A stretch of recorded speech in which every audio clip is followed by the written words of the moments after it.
বাসা কই, কোন সময় অ্যাটাক করে, ফ্যামিলি নিয়ে নিরাপত্তা শঙ্কার মধ্যে আছে। এরা একটা দল বলতেছে, একটা ছেলে বলতেছে, ওদের ইচ্ছা মতো কথা বলে যাচ্ছে। সময় যত গড়াচ্ছে ত্রয়োদশ জাতীয় সংসদ নির্বাচনকে ঘিরে উত্তাপ ততই বাড়ছে।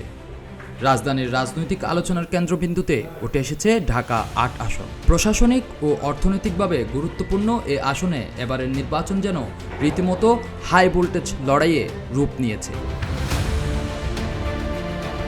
ঢাকা দক্ষিণ সিটি কর্পোরেশনের ৮, ৯, ১০, ১১, ১২, ১৩, ১৯, ২০ ও ২১ নম্বর ওয়ার্ড নিয়ে গঠিত ঢাকা ৮ আসনে নিবন্ধিত ভোটার ২,৭৫,৪৭১ জন।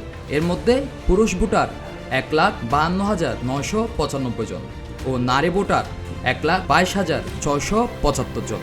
অন্যদিকে তৃতীয় লিঙ্গের একজন ভোটার রয়েছেন। ১০৮টি ভোটকেন্দ্র ও ৫২৭টি ভোট কক্ষ নিয়ে গঠিত এই আসনে আনুমানিক জনসংখ্যা প্রায় ৩,৭০,০০০। এবারের নির্বাচনে এই আসনে প্রতিদ্বন্দ্বিতা করছেন ১১ জন প্রার্থী। তবে ভোটের মাঠে মূল লড়াইটি হচ্ছে বিএনপি মনোনীত প্রার্থী মির্জা আব্বাস ও ১১ দলীয় জোটের প্রার্থী নাসির উদ্দিন পাটোয়ারির মধ্যে। দুই প্রার্থীর মধ্যে দীর্ঘদিন রাজনৈতিক অভিজ্ঞতা সম্পন্ন মির্জা আব্বাস আসনটিতে পরিচিত মুখ। বিভিন্ন গুরুত্বপূর্ণ দায়িত্ব পালনের অভিজ্ঞতা থাকায় সমর্থকরা মনে করেন অভিজ্ঞতার দিক থেকে তিনি স্পষ্টভাবেই এগিয়ে। ঢাকা ৮-এর লোকজন এরা আমাকে সবাই বহু আগে থেকে চেনে, ২-১ বছর না। যারা এখন প্রচার করতেছে তাদের জন্মের আগে থেকে লেগেছে এই এলাকার লোকগুলো আমাকে চেনে। আমি আশা করব মানুষ নিরাপদে আকাঙ্ক্ষিত ভোটটি তারা জানিয়ে দিতে পারে এবং দিতে পারবে, এটা আমি আশা করি। অন্যদিকে তরুণ নেতৃত্বের প্রতীক হিসাবে নাসির উদ্দিন পাটোয়ারি দিন দিন জনপ্রিয় হয়ে উঠছেন। তরুণদের মধ্যে তাকে নিয়ে উচ্ছ্বাস দেখা গেছে। তার প্রচারে নতুনত্ব ও সরব উপস্থিতি ভোটের মাঠে ভিন্ন মাত্রা যোগ করেছে। তা আগে হলো সংস্কার, ইলেকশন হলে মুখোমুখি দাঁড় করানোর চেষ্টা করা হতো। এখন ওসমান হাদিমের বিচার আর ইলেকশনে মুখোমুখি অনেকে দাঁড় করাতে চায়, আমরা তাদেরকে সুযোগ দিব না। আর পুলিশ যে অ্যাটাক চালিয়েছিল, পুলিশের পোশাক পরিবর্তন হয়েছে, মনোজগৎ এখনো পরিবর্তন হয় নাই। ইনশাল্লাহ আমরা পুলিশ কাঠামোর মধ্য দিয়ে একটি সংস্কারের পরিবর্তনের মধ্য দিয়ে পুরো বাংলাদেশে পুলিশ ব্যবস্থা সংস্কার করব। এটা কোনো পুলিশি স্টেট হবে না, এটা নাগরিক বান্ধব স্টেট হবে। আন্দোলন করতেই তো পারে মানুষ, আমি যদি অধিকার না পাই আমি তো আন্দোলনে যাব।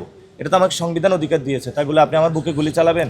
এছাড়া এই আসনে গণ অধিকার পরিষদ, জাতীয় পার্টি, ইসলামী আন্দোলন বাংলাদেশ, বাংলাদেশ কমিউনিস্ট পার্টি, বাংলাদেশ জাসদ সহ বিভিন্ন রাজনৈতিক দলের প্রার্থীরাও প্রতিদ্বন্দ্বিতায় রয়েছেন।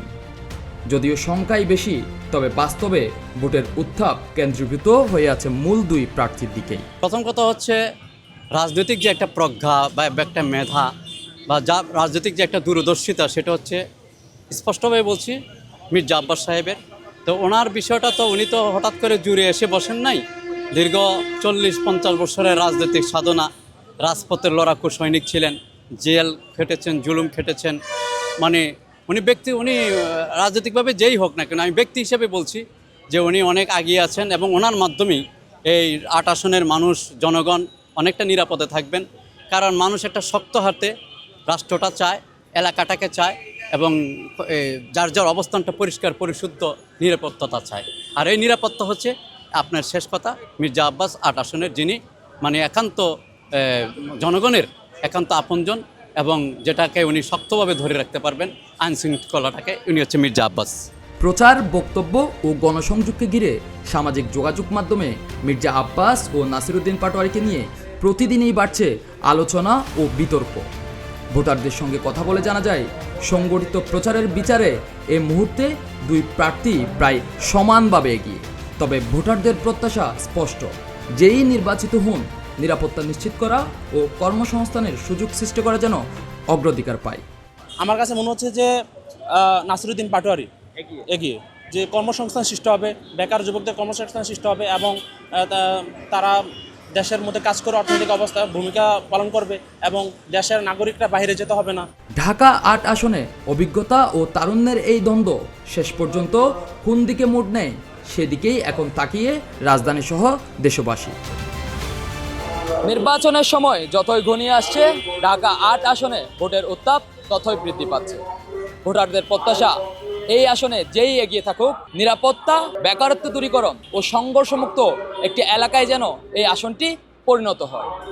আজহার মাহমুদ, প্রতিদিনের বাংলাদেশ, ঢাকা।